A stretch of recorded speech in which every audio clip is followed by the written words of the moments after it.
اختیار کرو. لیکن اگر تم دین اسلام میں آنا چاہتے ہو، اب گفتگو کا آغاز ہو چکا، اگر دین اسلام میں آنا چاہتے ہو تو باطل کے خلاف جرأت انکار پیدا کرو. توجہ ہے، کربلا کا عظیم درس ہی یہی ہے کہ حق تبھی زندہ ہوگا جب باطل کے خلاف جرأت انکار پیدا ہو جائے. باطل کے خلاف جرأت انکار پیدا کرو. جب جرأت انکار پیدا کر لو اور لا الہ کہہ لو، تب اس کے بعد اللہ پر ایمان لے آنا. ہر باطل کا انکار کر لو تب اللہ پر ایمان لے آنا.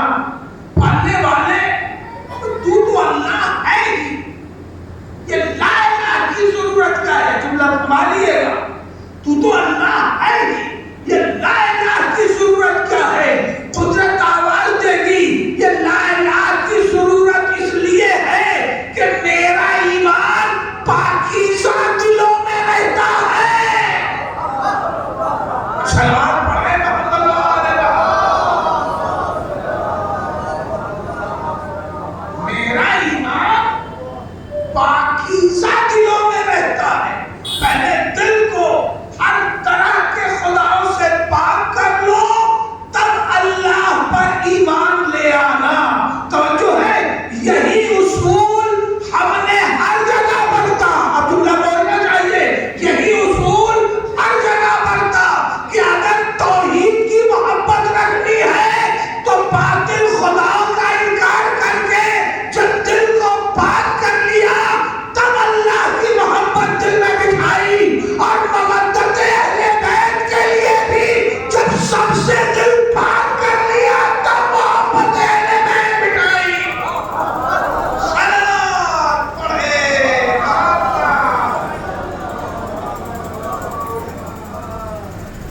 پہلے جرأت انکار کرنا، پھر اللہ پر ایمان لے آنا. عنوان لا الہ الا اللہ ہم نے مرحلہ طے کر لیا. اب اس کے بعد کیا کریں؟ قرآن آواز دے رہا ہے، فقط استمسک بالعروۃ الوثقی لا انفصام لہا واللہ سمیع علیم. اتنا کر لو تو ہے اللہ ولی الذین آمنوا. بات پہنچ گئی. کب اللہ پر ایمان ہوگا؟ پہلا مرحلہ جرأت انکار پیدا کرو. دوسرا مرحلہ اللہ پر ایمان لے آؤ. تیسرا مرحلہ اللہ کی رسی کو مضبوطی سے پکڑ لو.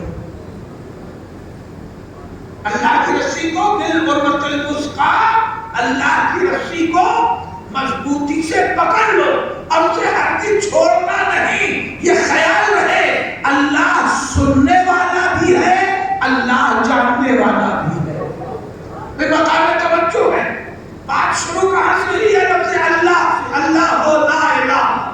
اس کے بعد اللہ نے صفات بیان کی. اس کے بعد اللہ نے کہا دیکھو جرأت انکار پیدا کرو، اللہ پر ایمان لے آؤ اور رسی کو پکڑ لو. اب اس کے بعد اللہ نے اپنے دو نام لے دیے، اللہ سننے والا بھی ہے، اللہ جاننے والا بھی ہے. واللہ سمیع علیم. یہ دو نام کیوں لیے ہیں؟ اللہ یہ بتانا چاہتا ہے کہ جو تم کہتے ہو اللہ وہ بھی سن رہا ہے، جو تم سوچتے ہو اللہ وہ بھی جانتا ہے. صلوات پڑھے محمد. جب منافقوں کو کھلا ہوا پیغام، تم کہتے کچھ ہو سوچتے کچھ ہو، تو یہ نہ سمجھنا کہ تم اپنے اللہ کو دھوکہ دے سکتے ہو.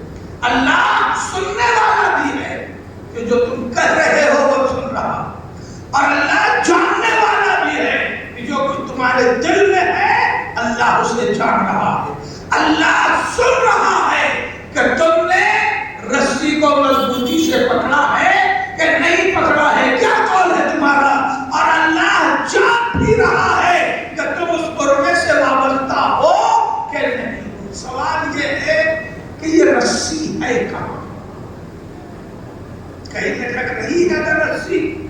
پوری امت مسلمہ چل کے اسے پکڑ لے، مگر کہیں ایسی رسی تو لٹکنے میں یہ پر اللہ کہہ رہا ہے اللہ کی رسی کو مضبوطی سے پکڑ لو۔ مقام توجہ، قرآن نے بہت سی تشبیہیں دی ہیں، بہت سی تشبیہیں دی ہیں جو بظاہر نظر نہیں آتی مگر بباطن کہیں نہ کہیں اس کا وجود ہے۔ مثلا قرآن کی ایک تشبیہ سمجھ لے تو یہاں میں آپ کو لے آؤں۔ قرآن نے کہا ضرب اللہ مثلا کلمۃ طیبۃ کشجرۃ طیبۃ اصلها ثابت وفرعها فی السماء۔ کلمہ طیبہ ایک ایسا درخت ہے جس کی جڑیں زمین میں ہیں، شاخیں آسمان میں۔ کہاں ہے وہ درخت؟ ہے کہ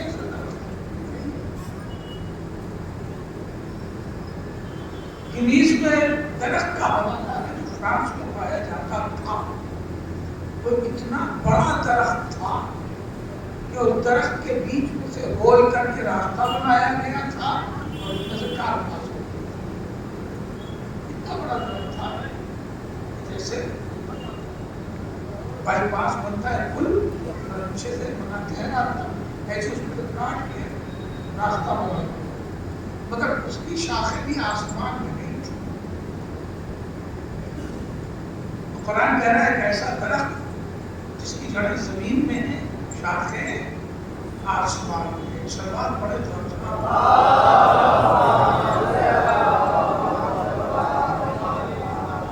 اس قرآن نے کہا ہے کہ کہیں نہ کہیں اس کی کوئی تشبیہ ہے تو مشبہ ہوگا نا، کہیں سے تشبیہ تو دی گئی ہوگی۔ قرآن بتا وہ کلمہ طیبہ، وہ شجر کہاں ہے کہ جس کی جڑیں زمین میں ہوں اور شاخیں آسمان میں ہوں۔ قرآن نے آواز دی ذرا میرے ساتھ فتح مکہ پہ آ جاؤ، بیداری چاہیے، میرے ساتھ فتح مکہ پہ آ جاؤ، آؤ وہ درخت ہم تمہیں دکھا دیتے ہیں، اس کی تشبیہ دکھا دیتے ہیں۔ جب میں فتح مکہ پر قرآن کے ساتھ ساتھ پہنچا تو میں نے دیکھا، قرآن نے کہا جاؤ دیکھو کعبے کے اندر، دیکھو جاؤ، اور جب میں کعبے کے اندر گیا تو دیکھا رسول زمین پر پیر جمائے کھڑے ہوئے ہیں اور علی سے آواز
دعوت دے رہا ہے لا اکراہ فی الدین قد تبین الرشد من الغی فمن یکفر بالطاغوت ویؤمن باللہ فقد استمسک بالعروۃ الوثقی لا انفصام لہا واللہ سمیع علیم۔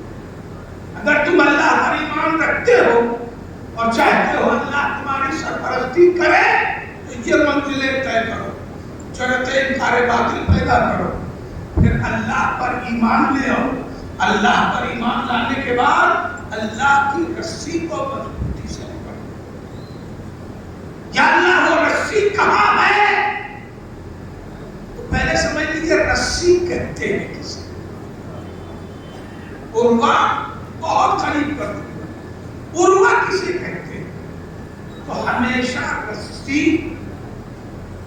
اس کو کہتے ہیں جس میں کم سے کم دو لتیں آپس میں بٹی ہوئی،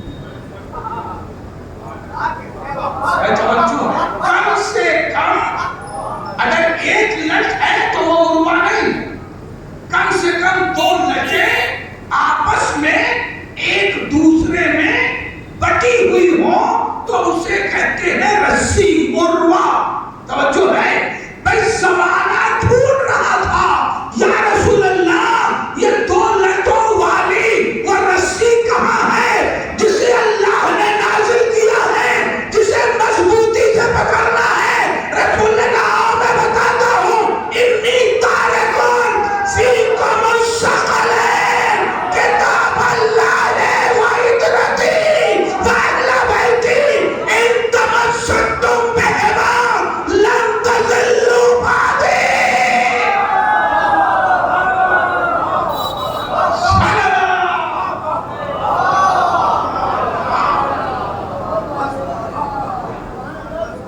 وہ رسی کون سی ہے؟ وہ رسی ہے، رسول نے فرمایا ہے اللہ کی کتاب اور دوسرے ہمارے اہل بیت۔ کتنی مماثلت آیت اور حدیث میں، وہاں کا بالعروۃ الوثقی لا انفصام لہا، ہرگز اس سے دور نہ ہونا، مضبوطی سے پکڑے رہنا۔ یہاں کیا ہے؟ ان تمسکتم بہما لن تضلوا بعدی، وہاں دعویٰ ہے، یہاں دلیل ہے۔ قرآن نے کہا چھوڑنا نہیں، رسول نے کہا اگر چھوڑو گے نہیں تو گمراہ بھی نہیں ہوگے۔ میں مواصلت دیکھی آئے وہ حدیث ہے، گمراہ نہیں ہوگے حتی یرد علی العرش۔ دیکھو اللہ کی رسی کو مضبوطی سے پکڑ لینا اور ہر کسی سے چھوڑنا نہیں۔ اللہ سننے والا بھی ہے، جاننے والا بھی ہے۔ قرآن نے دعویٰ دیا، رسول نے دلیل دی اور ضمانت لی کہ دیکھو چھوڑنا نہیں، اگر تم چھوڑو گے نہیں تو میرے بعد گمراہ نہیں ہوگا، حد ہوگے حتی یرد علی العرش۔ اگر انسان کسی رسی کو کہیں سے بھی پکڑ لے تو وہاں تک چلا جاتا ہے جہاں رسی کا کونا ہے۔ رسول نے کہا اگر تم مضبوطی سے پکڑے رہے تو تم میرے پاس حوض کوثر تک آ جاؤ گے۔ صلوات پڑھے۔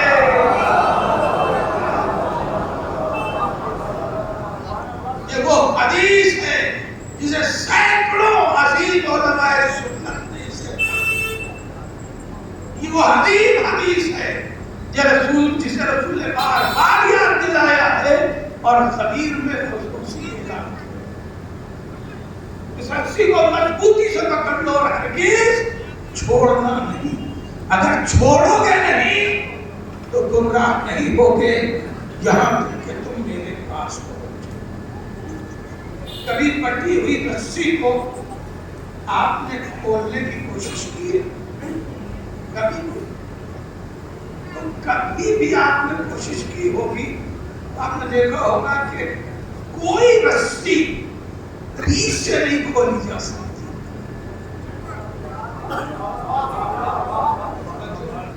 کوئی رسی بیچ سے نہیں کھولی جا سکتی. اگر بیچ سے آپ کوشش کریں گے تو آپ کو اپوزٹ ڈائریکشن میں ٹویسٹ کرنا پڑے گا. اگر پٹی ہوئی ایسے ہے تو اپوزٹ ڈائریکشن میں اسے موڑنا ہوگا. جب آپ اسے اپوزٹ ڈائریکشن میں موڑیں گے تو وہ کھلتی ہوئی نظر آئے گی، مگر جیسے ہی آپ کا ہاتھ ڈھیلا ہوگا وہ اپنی جگہ پھر پہنچ جائے گا. تو کبھی درمیان سے نہیں کھولی جا سکتی. جب بھی کھولی جائے گی یا اس کنارے سے یا اس کنارے سے. حسین نے آواز دی یزید تو مجھے قتل کر کے یہ سمجھتا ہے کہ اللہ کی بٹی ہوئی رسی کو کھول لے گا.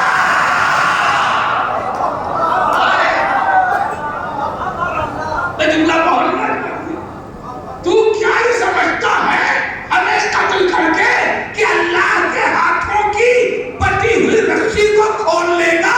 تو یزید یہ تیری نادانی ہے. تو قتل کر کے دے، نو کے نیزہ سے قرآن سنا گا.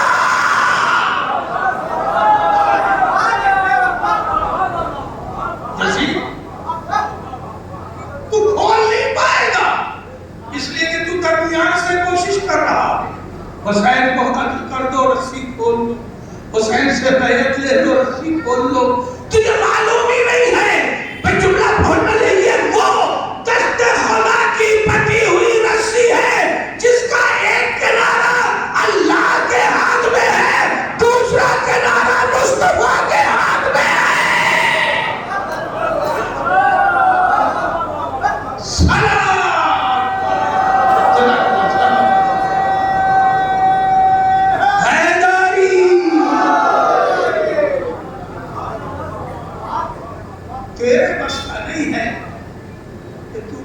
خدا کی بٹی ہوئی اس رسی کو، اس قربے کو الگ الگ کر. تجھے معلوم ہی نہیں ہے قرآن میری زبان پر نہیں ہے کہ رٹا ہوا. جملہ پیش کرنا چاہتا ہوں، قرآن میرے دل میں نہیں ہے کہ تو سر اور جسم کو الگ کر دے. بڑی قیمتی بات کر رہا ہوں. قرآن میرے دل میں نہیں ہے کہ تو سر اور دل کو الگ کر کے سمجھے کہ میں کامیاب. میری زبان پر رچا ہوا نہیں ہے. اے یزید ہم خود ہی قرآن ہیں.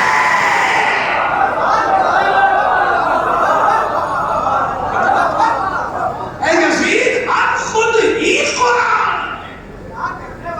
تو ہم سے قرآن کو الگ نہیں کر سکتے.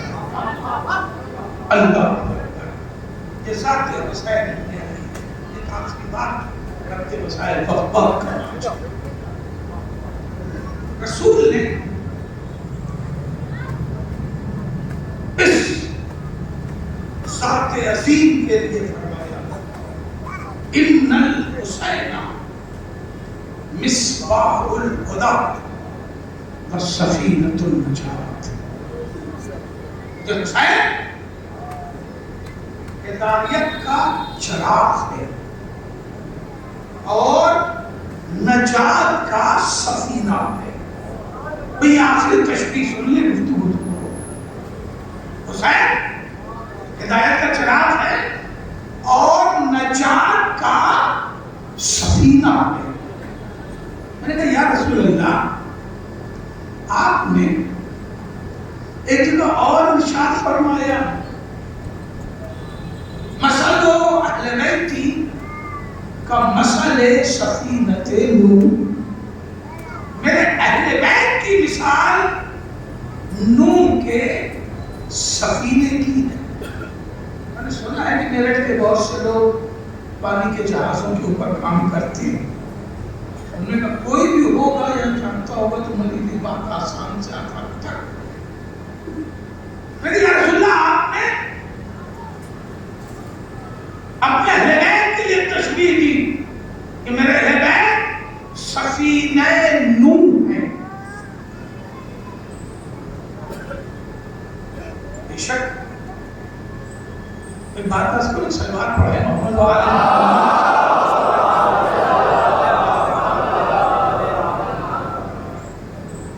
سفینہ نوح ہے اہل بیت.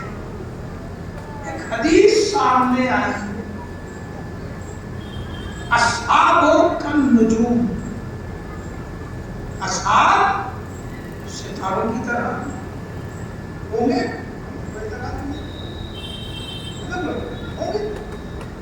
کیونکہ ستارے بھی نیکوکار اب اس کا قیمتی جملہ تو میں نہیں سکتا، اس میں کوئی طرح نہیں کرتا، ہوں گے ستاروں کی طرح، مگر اس پر دلیل یہ بنائی گئی کہ اصحاب ستاروں کی طرح ہے اور سفینہ ہمیشہ راتوں کو ستاروں ہی کے ذریعے سمندر میں چلتا ہے، اس لیے ستاروں کے محتاج ہے سفینے، گویا اصحاب کے محتاج ہے اہل بیت. بھائی دلیل تو لے آئے مگر بے خبر کو یہ معلوم ہی نہیں، رسول نے یہ نہیں کہا ہے کہ میرے اہل بیت سفینہ ہے، بلکہ یہ کہا ہے میرے اہل بیت نوح کا سفینہ ہے، اور جب سفینہ نوح چلا تھا تو پانی برس رہا تھا، ستاروں کی پتہ بھی نہیں تھا.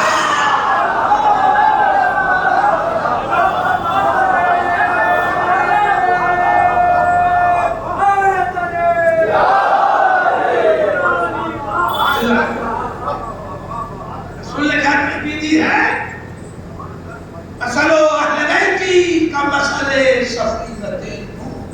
میں تو تمام حدیثیں دی جو علماء اہل سنت خوب لکھتی ہیں، لیکن اہل بیت کی مثال سفینہ نوح کی، من رکبہا نجا، جو سفینے پہ سوار ہوا وابستہ ہوا نجات پائی، من تخلف عنہا ضل غرق وہوا، اور جس نے اسے چھوڑ دیا وہ گمراہ بھی ہوا، ڈوبا بھی، ہلاک بھی. یہی ہے مزاج سفینہ نوح کا. کہ یا رسول اللہ آپ نے اہل بیت کو کہا نوح کا سفینہ، بہت قیمتی بات ہے، اور الگ سے آپ کہہ رہے ہیں ان الحسین مصباح الہدی و سفینۃ النجات، حسین نجات کا سفینہ. تو اہل بیت میں تو حسین خود ہے، خامسے آئے پنجتن کی آخری فرض بغیر حسین کے اہل بیت ہی کا سفینہ کمپلیٹ نہیں ہوگا. لیکن لفظ بات یہ نہیں ہوگا نا، تو حسین تو خود سفینے میں شامل ہے، یعنی سفینہ ہے اعتبار اہل بیت. آپ نے الگ سے حسین کو سفینہ نجات کیوں کہا؟ رسول آواز دینے پہلے جا کے کسی سفینے کو دیکھو جو سفینہ نوح کی طرح ہو. جناب نوح کا سفینہ 600 ہاتھ لمبا تھا، 600 ہاتھ لمبا تھا، اور وہ بھی جو پوری والا ہاتھ نہیں اس وقت کے لوگوں والا. آپ نے 5.5 فٹ کے آدمی کا ہاتھ کاٹنے لگی ہے، 600 ہاتھ لمبا تھا اور 400 ہاتھ چوڑا تھا، اور کئی منزلیں کا تھا. اب جہاں سمجھ میں آ جا سفینہ، میرے اہل بیت کی مثال سفینہ نوح کی ہے، تو سفینے میں تو امام حسین بھی شامل ہے. پھر کیوں کہا کہ بے شک میرا حسین ہدایت کا چراغ اور نجات کا سفینہ ہے. تو یہ سفینے میں سفینہ کیا مطلب؟ رسول اللہ نے پہلے کسی سفینے کو غور سے جا کے دیکھو تو میں نے واقعی دیکھا ہے، بیچ پر جا کے میں نے سفینے کو دیکھا بھی، سفینے پہ چڑھا بھی، بھاؤ نگر کے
تو شیر سماعت فرمایا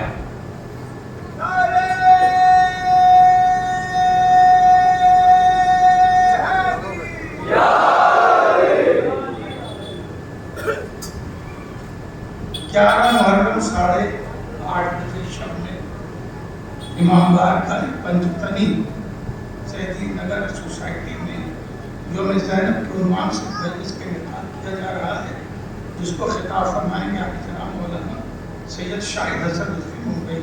آپ سبھی حضرات سے شرکت کی گزارش ہے، ٹھیک ہے؟ چلو آپ پڑھیں۔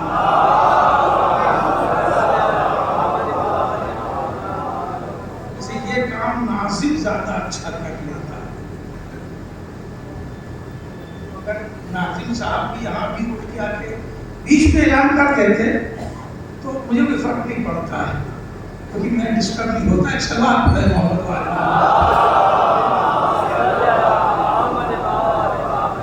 تو میں گزارش کر رہا تھا کہ سفینہ نجات اہل بیت ہیں، مگر جب ایک وقت وہ آ جائے کہ خود قرآن خطرے میں، ایک وقت وہ آ جائے کہ ولایت خطرے میں، ایک وقت وہ آ جائے کہ جب کوئی بیٹھ کے اپنے تخت پر دین کا انکار کر رہا ہو، وہی کا انکار کر رہا ہو، اس وقت کون بچانے والا ہے؟ وہ حسین ابن علی۔ شاید میں نے جملہ آخری یہی کہا تھا، ابھی آپ کو ناظم صاحب سے ایک شعر سنا کہ یہ چھوٹا سا سر جو نیزے پہ نظر آ رہا ہے، کسی نے دین بچانے کی بہت بڑی قیمت چکائی۔ عزاداروں، حسین کربلا میں پوری تیاری سے آئے تھے۔ یزید تو نے سر مانگا ہے،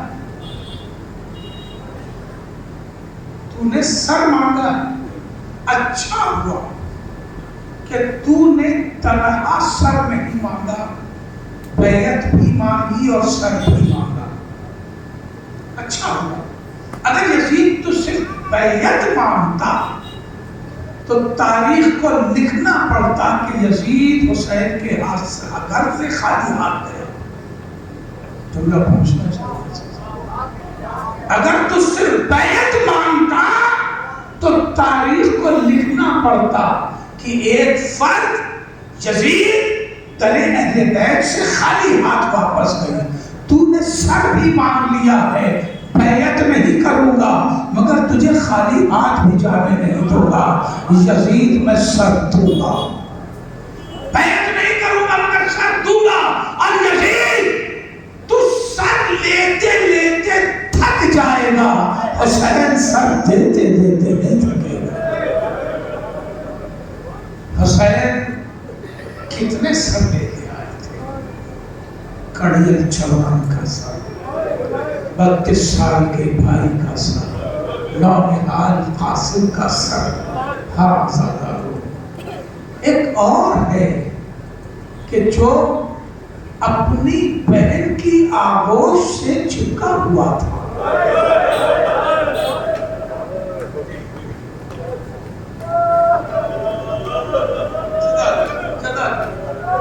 ہاں زادارو، آج 9 محرم یہ پرسے کے عظیم دن ہے، عظیم ترین دن ہے یہ پرسے۔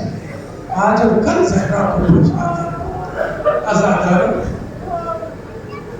ایک مجاہد تھا جو کل 17 دن کا، زیادہ سے زیادہ 17 دن کا، وہ اپنی بہن کی آغوش میں گلے میں پانے ڈالے ہوئے چپکا ہوا۔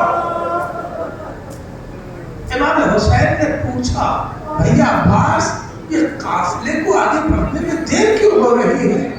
کہا آقا، علی اصغر سغرا کے گلے میں چپکے ہوئے ہیں، وہ آنے کو تیار نہیں ہو رہے ہیں، بابی رباب پھیلی ہوئی ہے۔ جناب زینب نے لینا چاہا، 17 دن کے زیادہ سے زیادہ جناب رباب ماں نے لینا چاہا، نہیں آئے۔ وقت نہیں ہے کہ میں میڈیکل ویو حوالے کروں، یہ 17 دن کا بچہ فطری اعتبار سے اپنی ماں کے علاوہ کسی کو نہیں پہچاننا چاہتے، مگر یہ صغرا سے لپٹ گیا تو صغرا کو چھوڑ نہیں رہے۔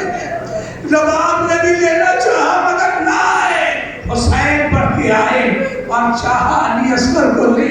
جناب صغرا نے عجیب بات کہی، بابا آپ مجھے نہیں لے جا رہے ہیں تو اصغر کو بھی نہ لے جائیے، بابا میں اپنے بھیا کو پال دوں گی۔ کبھی صغرا علی اصغر کو میرے حوالے کر بابا بابا اصغر اگر خود سے چلا جائے تو لے جائیے مگر مجھ سے لیجیے گا نہیں، خود سے چلا جائے تو لے جائیے گا۔ حسین نے پہلوؤں میں ہاتھ لگایا نہیں کہ اصغر کو لے لے، بلکہ جھکے اور کان میں کچھ کہا۔ اصغر نے گردن چھوڑ دی اور مکے حسین کی آواز پہ آ گئے۔ جزاک اللہ، خدا کی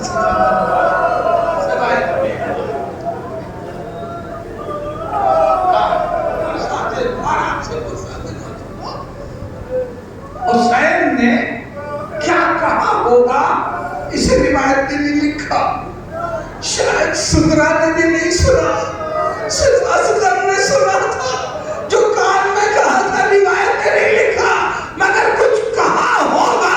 یہ اس وقت ظاہر ہوتا ہے جب میدان کربلا سے حسین نے کہا حل من ناصر ینصرنا، حل من معین یعیننا۔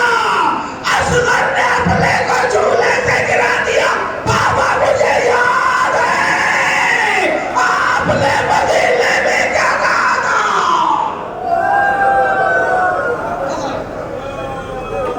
بابا اصغر تیار ہے، خدا کسی غم نہ ڈالتا، کوئی مصیبت نہ دے سوائے تمہیں۔ سنو گے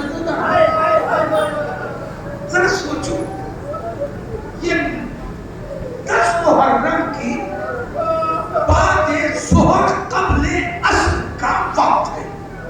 10 محرم بعد ظہر قبل عصر، 3 دن کی بھوک و پیاس ہے۔ علی اصغر پیاس آئی نہیں ہے، بھوکا بھی ہے، اس لیے کہ ماں سیراب نہیں کر سکی ہے نا۔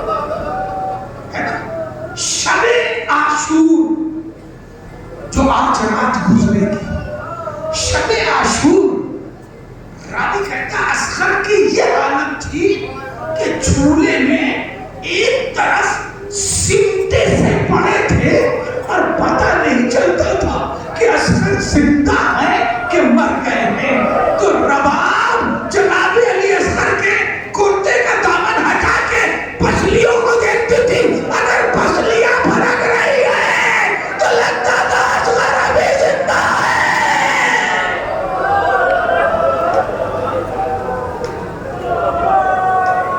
اس طرح شب عاشور گزری ہے اصغر پر، اور اب سارا دن گزر چکا ہے۔ اصغر کا کیا عالم ہوگا؟ مگر جیسے ہی صدائے حل میں سنی، علی اصغر نے اپنی ساری قوتوں کو جمع کیا اور جھولے کے نیچے آ گئے۔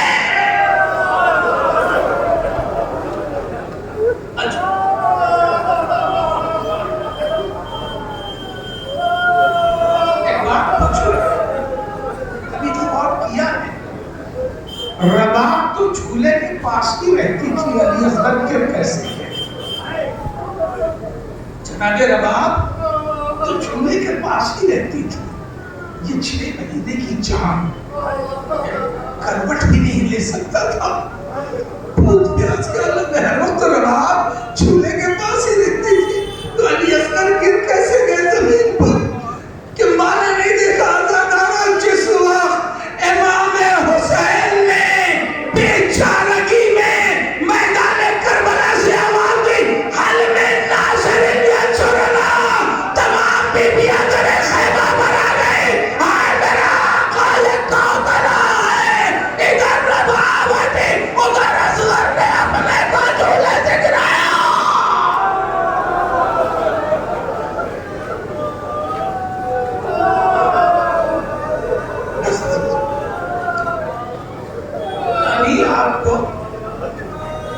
شبیہ جھولا، جھولے کی شبیہ گہوارے کی بھی جزارت کرنی اور اسی کے ساتھ ساتھ شبیہ تابوت امام حسین، بس تھوڑی دیر اور رہ گئی ہے وقت. یہ دو شبیہ ایک جگہ کیوں؟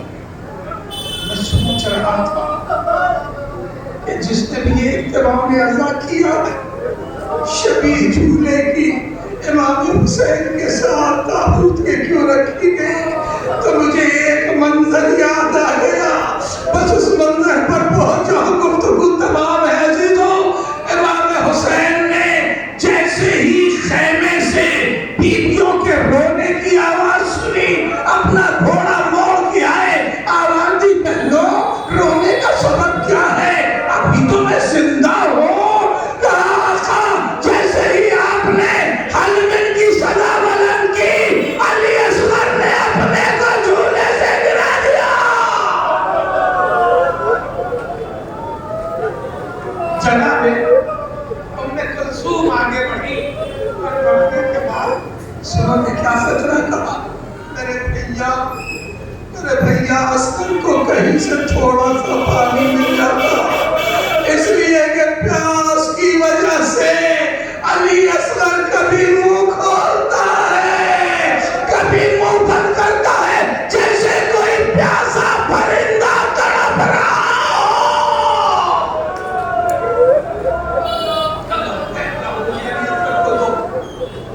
شاید انہیں رحمہ جائے. امام حسین علیہ السلام سنا ہوگا کہ قرآن صاحب سنیں گے انشاءاللہ. میں سے جزیات آتی لے کے آئے میدان کربلا اور کہا تمہارے زوم ناقص میں حسین گنہگار ہے تو لوگ اپنے ہاتھ سے پانی پلا دو. سنو گے میں کیسے پڑھوں؟ میر انیس نے ایک مصرع لکھا ہے کہ زمین کربلا اتنی گرم تھی کہ گر بھج جاتا تھا جو گرتا تھا دانا زمین پر. اتنی تپتی ہوئی زمین پر حسین نے اصغر کو لٹا دیا. ارے ظالموں آؤ اپنے ہاتھوں سے پانی پلا دو، مگر جواب نہ آیا. باپ تڑپ کے رکا دیا علی اصغر کو. آواز دی میرے لال اب تو خود حجت تمام کر دے.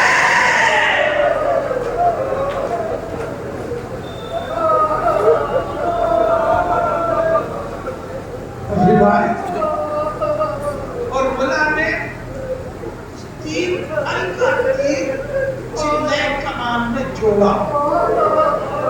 جا کے دیکھنا سالار جب میوزیم میں ہر قسم کے تیر رکھے، وہاں 3 پھل کا بھی تیر ہے. کبھی تیروں کی ڈسٹنس اور لمبائی کو ناپنا اور ذرا اس کا وزن بھی ہاتھ میں لے کے دیکھنا. اور ادارو علی اصغر کے وزن سے زیادہ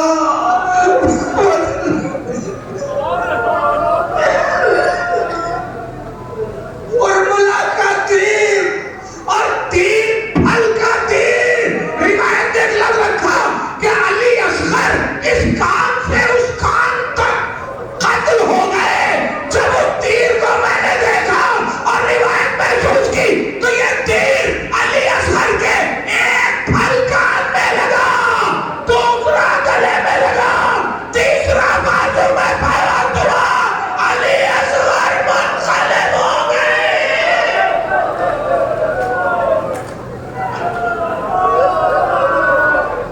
خدا کسی کو نظر نہیں آئے. بس عزیزوں گفتگو تمام ہو گئی، وقت تمام ہو گیا. حسین نے اصغر کو لیا، خون چہرے پہ ملا. علی اصغر کو لیا اور اپنے دامن میں چھپایا اور خیمے کی طرف بڑھنے لگے. کل عاشورہ ہے، اعمال کرو ضرور اور ضرور کرنا، موقع نکال کے ضرور کرنا. ایک موقع وہ آئے گا عمل میں نماز کے بعد کہ جب تم آگے بڑھو گے انا للہ و انا الیہ راجعون. جو کڑیل جوان علی اکبر کا جنازہ لے کے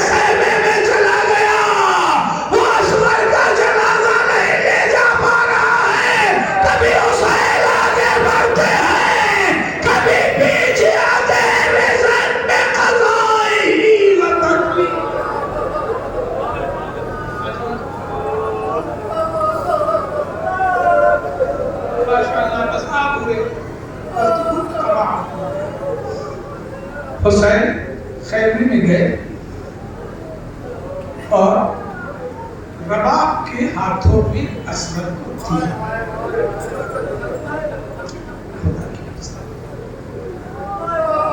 روایت میں ایک ہی فقرہ لکھا، اس فقرے کو میں کیسے کم لفظوں میں سمجھا دوں. عزادارو، ہر جانور ذبح کیا جاتا ہے، ہر جانور ذبح کیا جاتا ہے، مگر اونٹ ایک وہ جانور ہے جسے ذبح نہیں کیا جاتا، اسے نہر کیا جاتا ہے، اسے بچے سے نہر کیا جاتا ہے.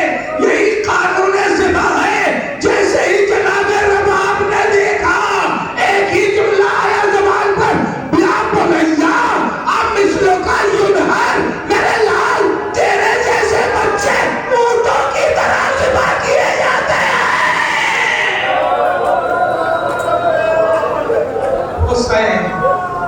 حسین اصغر کو آغوش میں لے کے آگے باہر. اب اس سے زیادہ رباب کا تڑپنا گوارا نہ تھا. حسین نے اپنے ہاتھ سے ذوالفقار سے تربت بنائی، چھوٹی سی قبر بنا کے علی اصغر کو دفن کیا اور دفن کر کے مٹی برابر کی. ننھی سی قبر کھود کے اصغر کو گاڑ کے شبیر